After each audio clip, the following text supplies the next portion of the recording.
Shalom, this is Yehudah Glick from ShalomJerusalem.org with another lesson and study in the series of Temple Mount Torah.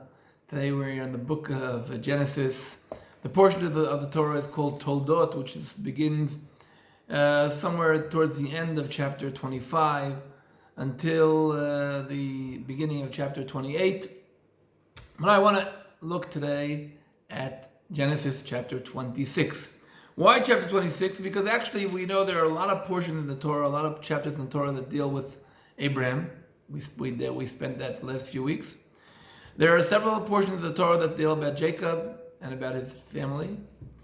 Isaac, the middle of the second of the patriarchs, of our forefathers, has very few verses about him himself. I mean, in chapter 25, we saw and we read about Isaac, the birth of his two children, Jacob and Esau. But what are the stories? What is the Torah telling us about Isaac himself? And that, we actually have only one chapter.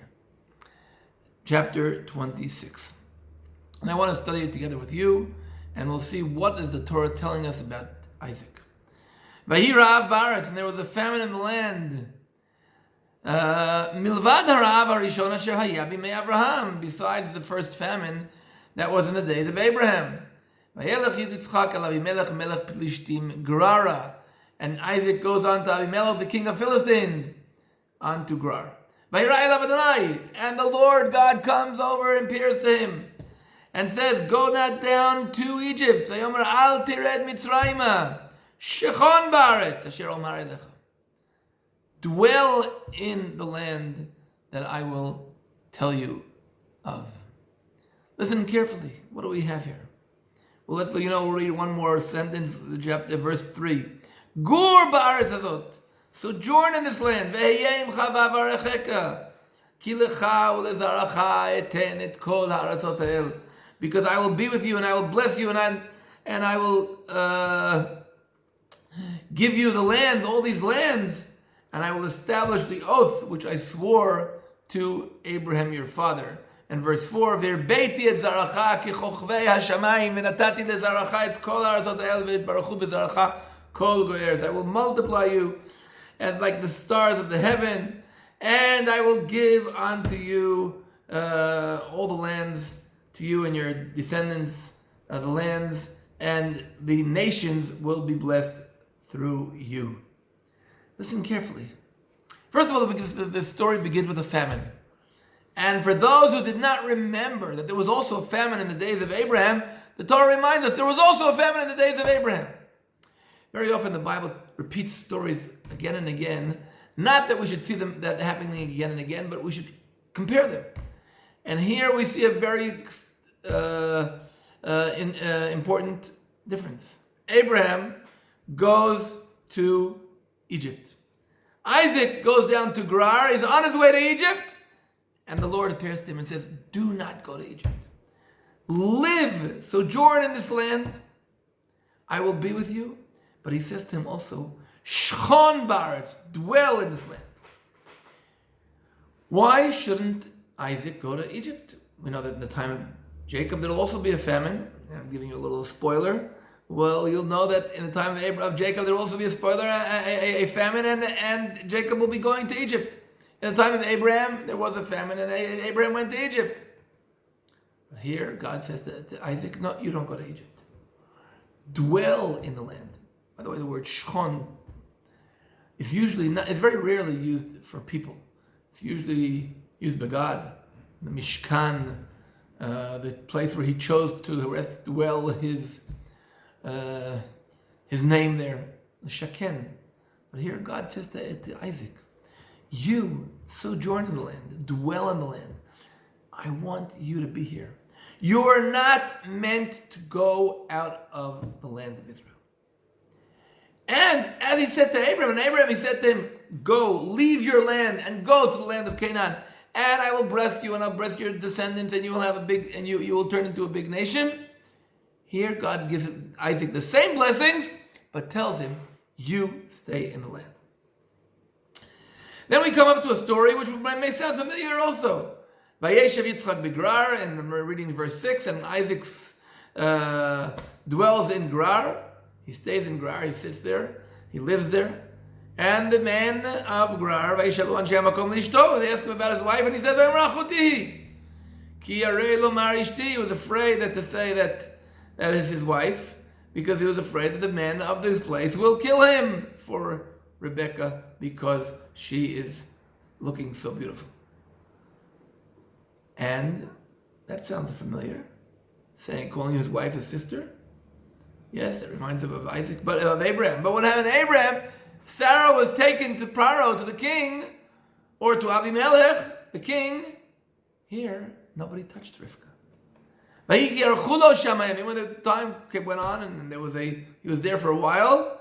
Vayashkef Abimelech, Abimelech, the king of Philistines, looks, sees through the window. Vayar v'hinei Yitzchak mitzachek et Rivka ishto. He sees Isaac and Rivka doing something that usually represents intimacy between husband and wife, and immediately Abimelech says, it's not your sister, it's your wife. What did you do to us? Almost one of the people of our nations would have lain with your wife, and you would have brought upon us guiltiness. So Sarah was taken, Rebecca was not taken. Why? Maybe because they remember the story, and they probably didn't even believe it's Isaac that it was his sister. As a matter of fact, why would Abimelech be checking and looking through the window to see? After a long time, Isaac was there. He was like living normally, and he wasn't afraid people were going to look at him and think that it's his wife. And suddenly, Abimelech, the king himself, sees it. Well, let's continue. What else we see about the story about Isaac? Very interesting. Verse 12, Vayizra Yitzchak ba'aretz hahi. And Isaac sowed in the land and found in that year, Vayimtza b'shana hahi me'as sharim, and he found 100-fold. Here we see the blessing already being implemented on Isaac. He was blessed. But what else do we see? Abraham and Jacob both dealt with their sheep and with they were shepherds. They had shepherds and they were shepherds. Isaac is the only one of the forefathers who plants in the land. He puts down roots in the land. So we know he's not allowed to go to Egypt. We know that he's here for a while in the land, and they know him, and he gets used to living in the neighborhood. And we see that he plants seed and he's blessed. And of course, like all the other of the patriarchs, he's also, and he had, he loved verse 14, and he had in his possession flocks and herds and great household, and the Philistines envied him. Then we got on to another story. Another story is verse 18, and Isaac goes and digs again the wells of water. And Isaac goes and digs. What do you mean again? Right away. Asher chafru b'mei Avraham aviv. He digs the wells that were dug by Abraham. Vayesatmum pishtim, and the Philistines had stopped them. Acharei mot Avraham, after Abraham died. Vayikra lahem shemot kashemot asher kara lahem aviv. He digs again the wells that his father dug. He calls them the same name.